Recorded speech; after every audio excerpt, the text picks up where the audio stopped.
Alhamdulillah wa salatu wa salam ala khayr wara. Muhammad bin Abdullah wa ala alihi wa sahbihi. Wa sallim tasliman kassira. Chers frères et sœurs en islam, nous vous saluons avec meilleure des salutations qui est assalamu alaikum wa rahmatullahi ta'ala wa barakatuhu. Nous remercions Allah, Allah le Tout-Puissant, le Tout-Miséricorde, Allah subhanahu wa ta'ala, qui a créé toutes choses. Allah n'a pas été enfanté, il n'a pas été engendré, et il n'est pas engendré. Chers frères et sœurs en islam, nous parlons aujourd'hui, après avoir prié sur le prophète Mohammed ainsi que sa famille et ceux qui vont le suivre jusqu'au jour de la résurrection. Inch'Allah ta'ala, si Allah levé, nous allons vous parler aujourd'hui de la personne, la vision de Suratu Al-Masad. Tabat yada abi lahabi wa tabba ma a'na anhu maluhu wa ma kasaba sayasla naran zata lahabi wa imra'atuhu hammalat al-hatabi fi jidha hablum min masadi. Donc nous allons parler aujourd'hui de la Suratu Al-Masadi, la personne qui voit en train de réciter la Suratu Al-Masad avec les gens, il est assis entouré des gens, il est en train de réciter la Suratu Al-Masad, ou il est en train d'enseigner autre personne la Suratu Masad. Cela signifie que la personne, il sera un missionnaire, il sera un homme qui va dialoguer entre des communautés, des groupes de militaires ou des pays.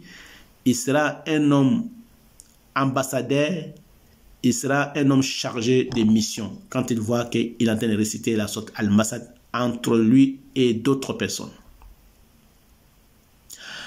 Et ça peut être aussi la signification que la personne il sera un réconciliateur, et la personne qui va aider les gens dans les problèmes et dans les soucis, la personne qui va intercéder en faveur des démunis, et la personne qui va donner les aumônes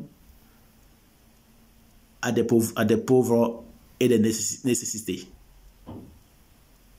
Ça peut parler aussi de l'aide de Allah subhanahu wa ta'ala pour la personne,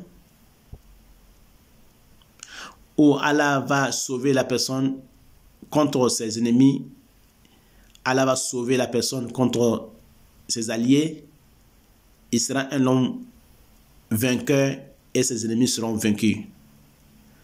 Ou ça peut parler aussi de la mort d'un homme responsable de la famille, ou bien ça peut parler de la mort d'un ennemi qui était beaucoup ennemi envers Allah ou la religion musulmane ou les musulmans. Ça parle de la mort de quelqu'un qui était ennemi d'Allah ou la religion musulmane ou les musulmans. Qu'Allah fasse que ça soit bonheur pour moi et pour vous. Amin. C'était votre frère et votre imam et votre élève Cheikh Swalio Salah Al-Fawzani.